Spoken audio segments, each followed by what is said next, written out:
Hello students, Gayatri PG college online classes में आपका स्वागत है। आज अपन एमए फाइनल इंडियन ज्योग्राफी में ड्रेनेज सिस्टम के बारे में चर्चा करेंगे। कल की क्लास में भी ड्रेनेज सिस्टम क्या होता है और इसकी जो प्रस्तावना अवधारणा क्या है, ये इसकी डेफिनेशन क्या है, जल विभाजक क्या है, भारतीय ड्रेनेज सिस्टम को कितने भागों में बांटा गया है, किस आधार पर बांटा गया है, इन बिंदुओं के बारे में चर्चा हुई थी। तो सबसे पहले ड्रेनेज सिस्टम जो अभिविन्यास के आधार पर बांटा गया है, हिमालयी अफवाह तंत्र और प्रायद्वीपीय अफवाह तंत्र। सबसे पहले हिमालयी ड्रेनेज सिस्टम के बारे में चर्चा करेंगे। तो हिमालयी अफवाह तंत्र है, इसका उद्भव कैसे हुआ है। E.S. पैक्सो और G.E. पिलग्रिम ने इससे संबंधित अपना कुछ सिद्धांत दिए हैं।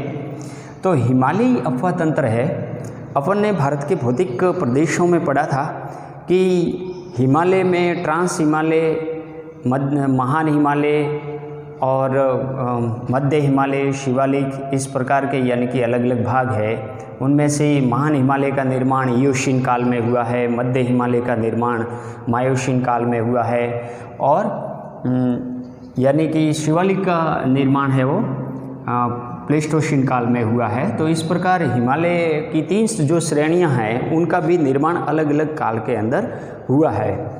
लेकिन आज जो हिमालय से जो नदियां निकलती है, जिसमें बहुत सारी नदियां हैं वो बंगाल की खाड़ी में जाकर के गिरती है, कुछ एक नदियां हैं जो अरब सागर में गिरती है, जिनमें से जैसे ब्रह्मपुत्र है या सिंधु है, सतलज है, और सिंधु की जो सहायक नदियां हैं झेलम है, व्यास है, इसके अलावा गंगा, यमुना, गंगा की तमाम सहायक नदियां हैं, तीस्ता नदियां हैं। ये सारी वर्तमान जो हिमालय का ड्रेनेज सिस्टम है उसके रूप नदियाँ प्रवाहित होती है।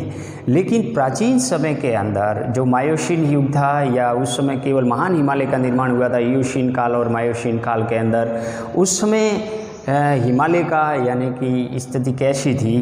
तो वर्तमान में उस समय हिमालय के उत्तर में एक सागर था, तिब्बती सागर, और उस तिब्बती सागर के अंदर यानी कि पूर्व से पश्चिम की ओर एक नदी बहती थी। उस नदी का नाम था तिब्बती नदी। ये तिब्बती नदी पूर्व में म्यांमार से लेकर के पश्चिम की ओर होती हुई सिंधु जो खाड़ी है उसमें गिरती थी।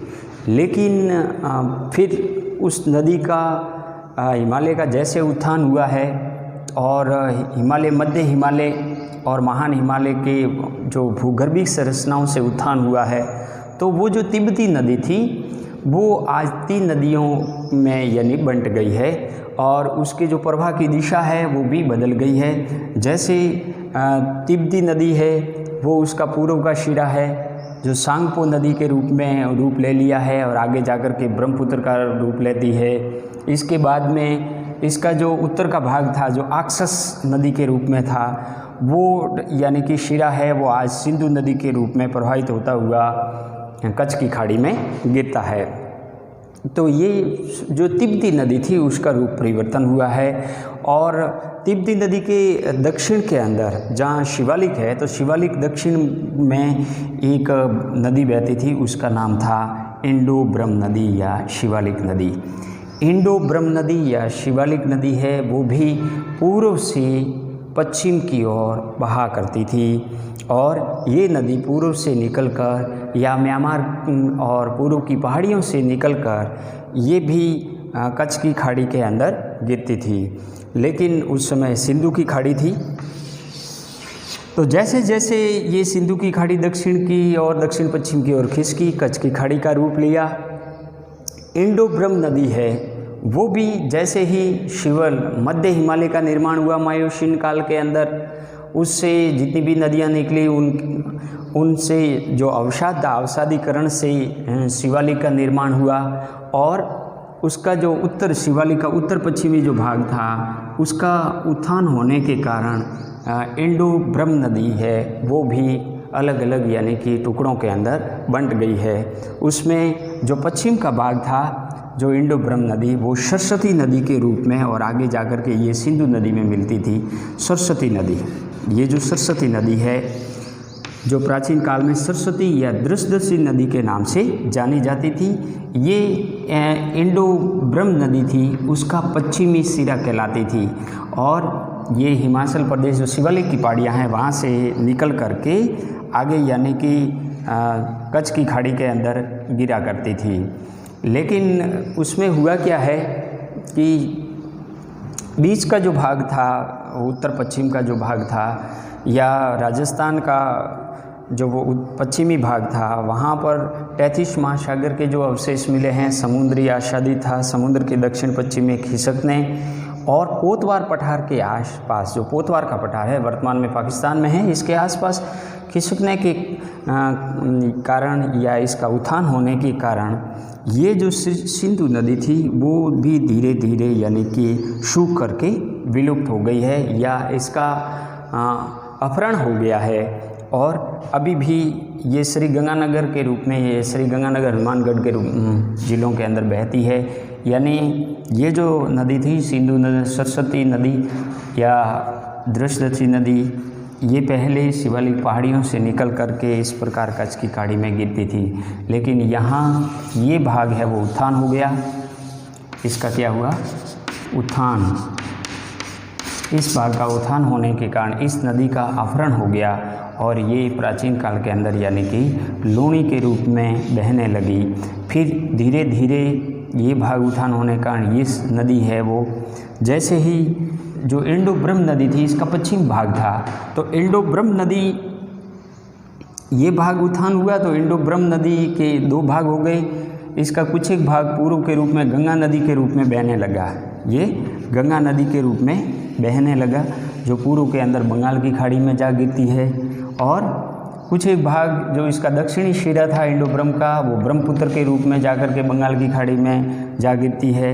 इसका पश्चिम से ये गंगा नदी के रूप में पूर्व की ओर पानी बहने लगा और पीछे का पश्चिम का भाग था वो भाग यानी सूख गया। और इसका इंडो ब्रह्म का ठीक पश्चिम भाग जो सिरा था वो था यमुना नदी। तो यमुना नदी जैसे ही यहाँ उत्थान हुआ तो वो भी गंगा की क्या हो गई? सहायक नदी बन गई। जैसे ही यमुना नदी गंगा की सहायक नदी बनी तो सिंधु नदी विलुप्त होने लगी और आज वर्तमान में इसको विलुप्त नदी के रूप में जाना जाता है। कभी कभी आज भी शिवालिक पहाड़ियों के अंदर जब भी बारिश होती है तो सिंधु नदी जो आज घग्गर नदी है ये श्री गंगानगर और हनुमानगढ़ में बहती हुई पाकिस्तान के फोर्ट अंबाज तक इसमें पानी जाता है। लेकिन ये एक सिंधु नदी जो सरस्वती नदी है वो विलुप्त सी हो गई है। तो इस प्रकार जो हिमालय जो अफवाह तंत्र है उसमें बदलाव हुआ है।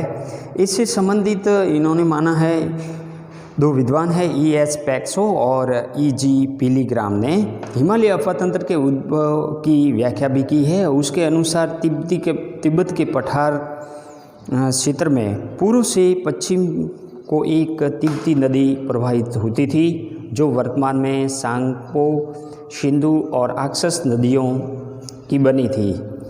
इस प्रकार यानी कि दूसरी बड़ी नदी इंडो ब्रह्म नदी थी जो हिमालय के दक्षिण में पूर्व से पश्चिम की ओर प्रवाहित होती हुई सिंधु की खाड़ी में गिरती थी और इनमें से तिब्बती नदी आद्य सिंधु, आद्य सतलज और आद्य ब्रह्मपुत्र आदि बाहीं ओर की सहायक नदियों के शीर्ष अपरदन के द्वारा विखंडित कर दी गई।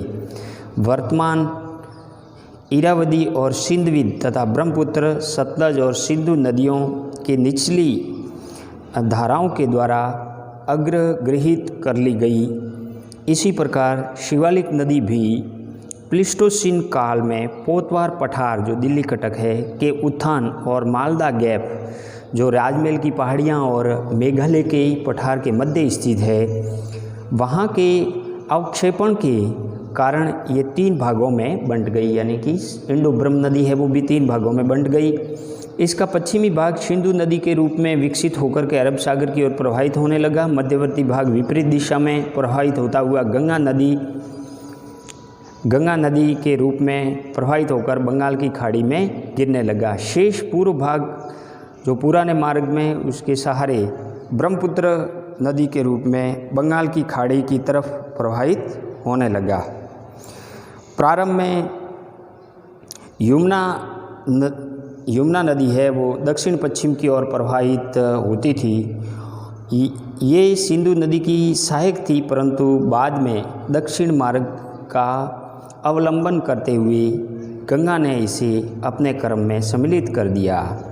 और इससे संबंधित इनायत अहमद ने बताया कि हिमालय अफातंत्र के विकास में हिमालय के त्रय प्रस्थानों को उत्तरदायी माना है। उसको 3 प्रस्थानों को उत्तरदायी माना है। उनके अनुसार अंतिम प्रस्थान जो शिवालिक का निर्माण के दौरान तिब्बत की पठार ऊपर उठने से तिब्बत सागर की ओर नदियों का मार्ग बाधित हो गया और जिससे हिमालय पार प्रधान नदी का निर्माण हुआ। कैलाश श्रेणी के निर्माण से ये नदी विखंडित होकर आद्य सिंधु और आद्य ब्रह्मपुत्र में परिणित हो गई। इसी प्रकार बहुशरिता सिद्धांत के समर्थकों के अनुसार हिमालय के द्वितीय उत्थान के उपरांत अग्रग्रत में अनेक लेगुन जो झीलें हैं बन गई, जिनमें प्रायद्वीपीय और हिमालयी क्षेत्र की नदियां आकर गिरने लगी और इन अवसादों से शिवालिक निक्षेप बना। बाद में लेगुन सूख गई और अनेक अनुप्रस्थ नदियों के द्वारा हिमालय का वर्तमान अपवाद अस्तित्व में आया। तो ये जो सिद्धांत बताया है बहु सिद्धांत, जिसमें ये बताया गया है कि यहाँ तिब्बत का जो पठार था उसका उत्थान होता है और जिससे इन नदियों के मार्ग में बदलाव होता है। तिब्बती नदी और इंडो ब्रह्म नदी के रूप में बदलाव होता है।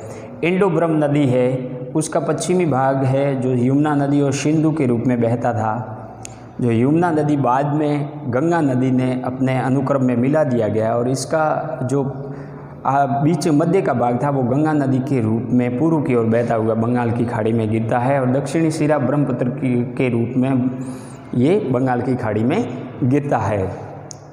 बीच में जब से मध्य हिमालय बना है, लघु हिमालय यानी कि बना, तो प्रायद्वीपीय पठार और मध्य हिमालय के बीच में एक अग्रग्रत का निर्माण हुआ। कालांतर में उसमें अवसादीकरण के कारण शिवालिक का निर्माण हुआ और शिवालिक के निर्माण की वजह से जो गंगा नदी है या यमुना नदी के मार्ग में परिवर्तन हुआ। सिंधु नदी है वो भी आखिर में पहले सिंधु खाड़ी में गिरती थी और फिर कच्छ की खाड़ी में गिरने लगी। तो इस प्रकार जैसे ही शिवालिक का निर्माण हुआ तो नदी का अपहरण होने लगा, सरिता हरण होने लगा। जो मार्ग परिवर्तन और सरिता अपहरण से हिमालय क्षेत्र में प्रमुख ये विशेषताएं रहती है। सरिता अपहरण में पहाड़ी भागों में होने वाले शीर्ष अपरदन का प्रमुख योगदान माना जाता है। अब इसमें होता क्या है कि जो सरिता हरण होता है, सरिता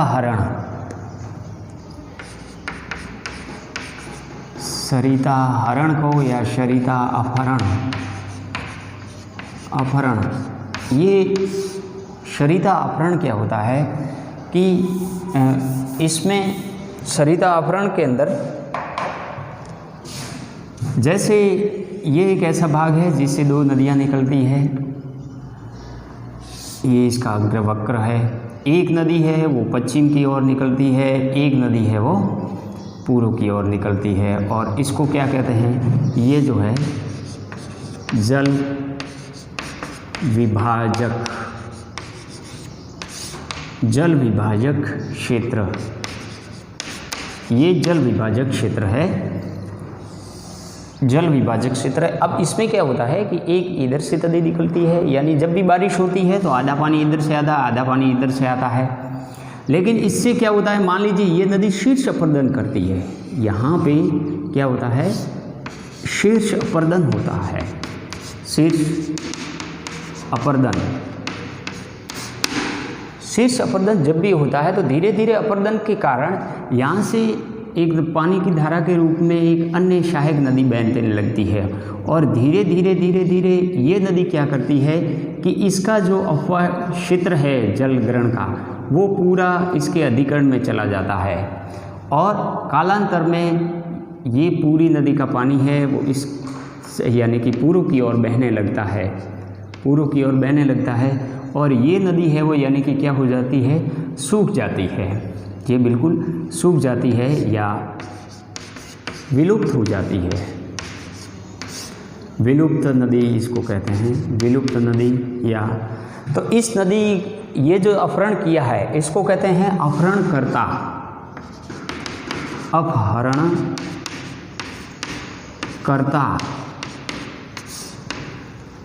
और ये अपहरित सरिता है, जो विलुप्त हो गई है वो अपहरित सरिता, इसको कहते हैं अपहरित सरिता,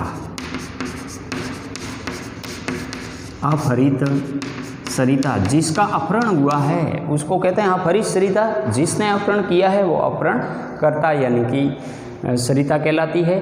तो इस नदी ने यहाँ शीर्ष अपरदन की वजह से धीरे धीरे ये पूरा पानी था जो अफवाह क्षेत्र था ये पूरा यानी कि अपने अधिकरण में कर लिया, ये पूर्व में लेने लगी और इस नदी को पानी मिलना बंद हो गया, तो ये नदी विलुप्त हो गई यानी कि सरिता, इसका क्या हो गया, अपहरण हो गया। ऐसे ही जब भी अपहरण होता है तो उसमें नदियों का मार्ग है वो परिवर्तन हो जाता है। तो इसमें शीर्ष अपरदन होता है पहाड़ी इलाकों में, वो सबसे ज़्यादा योगदान होता है, जिसकी वजह से अपहरण के अंदर तो सरिता अपहरण में जो शीर्षवर्ती अपरदन होता है वो सबसे महत्वपूर्ण योगदान रखता है। मैदानी भागों में नदियाँ समतल क्षेत्र या मन ढाल के कारण विसर्पिल भागों में प्रवाहित होती हुई अपनी घाटियों में दोलित होती रहती है, बाढ़ के दौरान अपना मार्ग सीधा करती रहती है। पौराणिक सरस्वती की कहानी मार्ग परिवर्तन या सरिता अपहरण से जुड़ी हुई है। ऐसा माना जाता है कि लगभग 2000 से 3000 ईसा पूर्व ये हिमालय के नीचे उतरकर चूरू के समीप बहती थी और लूनी की सहायक नदी थी। कालांतर में इसका मार्ग पश्चिम की ओर खिसकता गया एवं ये अहमदपुर के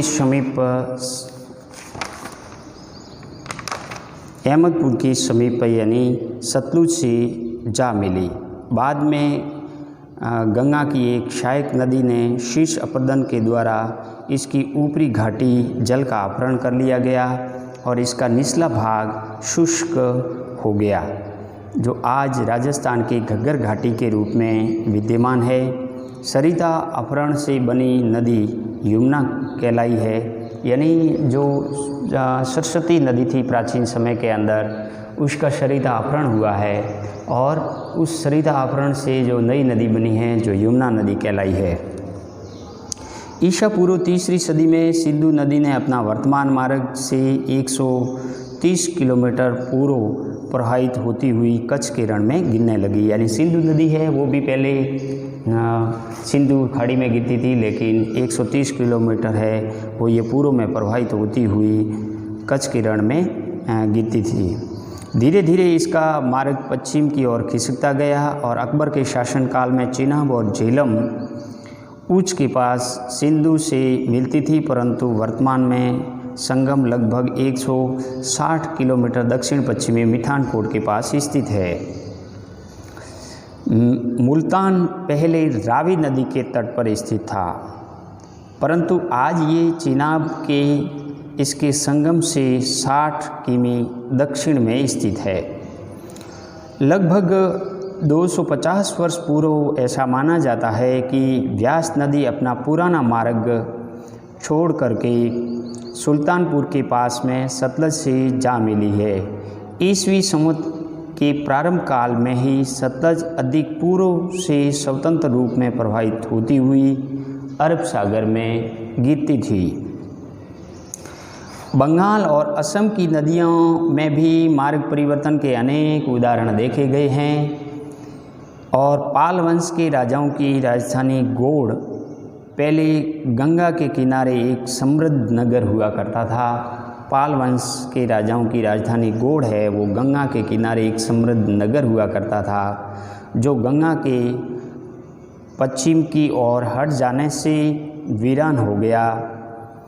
बंगाल के डेल्टा क्षेत्र में गंगा पूर्व की ओर खिसकने के साक्ष्य भी मिलते हैं।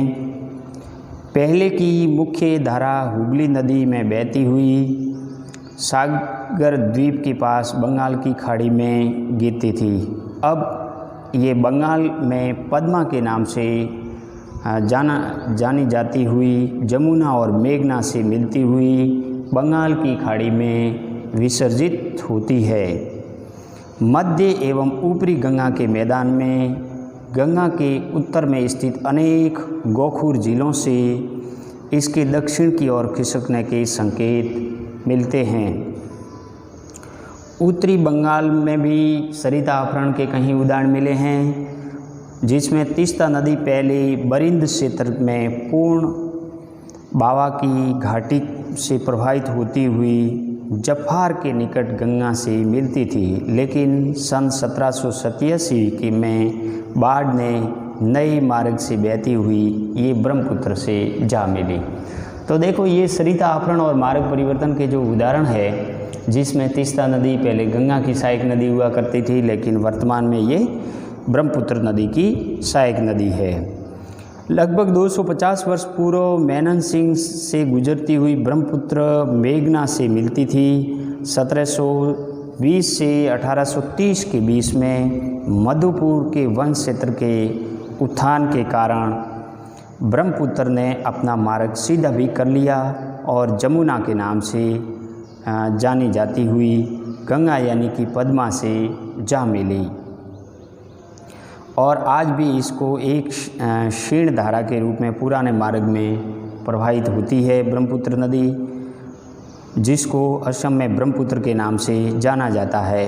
भूवैज्ञानिकों के अनुसार ब्रह्मपुत्र की उत्पत्ति भी सरिता अपहरण से जुड़ी हुई है। ये जो ब्रह्मपुत्र है ये भी इसकी उत्पत्ति सरिता अपहरण से जुड़ी हुई है, क्योंकि पहले तिब्बत की सांगपो नदी अधिक पूर्व में बहती हुई सिंधविंद मार्ग से इरावदी नदी से जा मिलती थी। पहले जो ब्रह्मपुत्र नदी की जगह सांगपो नदी है वो तिब्बत में आज भी सांगपो कहते हैं, तो ये सांगपो नदी है वो सिंधविंद नदी के रूप में इरावदी की सहायक नदी हुआ करती थी। लेकिन बाद में हिमालय के दक्षिणी ढालों के सहारे प्रवाहित होती हुई एक छोटी नदी के शीर्ष अपरदन के द्वारा सांगपो नदी का जल अधिग्रहण कर लिया गया और एक नई ब्रह्मपुत्र नदी का अस्तित्व हुआ और ब्रह्मपुत्र नदी अस्तित्व में आई। इसी प्रकार ब्रह्मपुत्र की एक सहायक नदी जो कपिली ने भी पूर्व बंगाल में मेघना नदी का जल अधिग्रहण कर लिया। कपिली जो ब्रह्मपुत्र की सहायक नदी है। तब मेघना की उत्पत्ति बरेल की पहाड़ियों से होती थी तथा दक्षिण में प्रवाहित होती हुई ये बंगाल की खाड़ी में पूर्व भाग में विसर्जित होती थी। लेकिन बाद में मेघना नदी का शीर्ष अपरदन के द्वारा कपिली नदी ने मेघना के उत्तरी भाग का अधिकार कर लिया यानी अपहरण कर लिया और लुमदिंग और हैफलॉन्ग दर्रा परिव्यक्त घाटी का स्पष्ट प्रमाण मिलता है। कपिली और मेघना का जो अपहरण है उससे लुमदिंग और हैफलॉन्ग दर्रा का निर्माण होता है। धनसरी नदी ने भी कपिली की एक सहायक नदी का अपहरण कर लिया है और जिससे जमुना नामक नदी का निर्माण हुआ है। तो इस प्रकार ये जो उदाहरण पड़े हैं, जो विश्व के अंदर ऐसे बहुत सारे उदाहरण हैं जो नदी अपहरण और नदियों के मार्ग परिवर्तन के उदाहरण मिलते हैं। इसमें नदी अपहरण में शीर्ष अपरदन जो होता है पहाड़ी क्षेत्र में वो जिम्मेदार माना जाता है। जब भी मार्ग परिवर्तन होता है तो या तो भूगर्भिक उत्थान होता है या फिर उसमें कहीं बाढ़ आ जाती है या दक्षिणी पहाड़ी ढालों का कटाव होता है, जिससे एक नए नदी मार्ग का निर्माण होता रहता है और नदियां अपना मार्ग परिवर्तन करती रहती है। नई नई नदियों का अस्तित्व आता रहता है, जिससे अलग अलग कालों के अंदर इस प्रकार की नदियों का अस्तित्व हुआ है।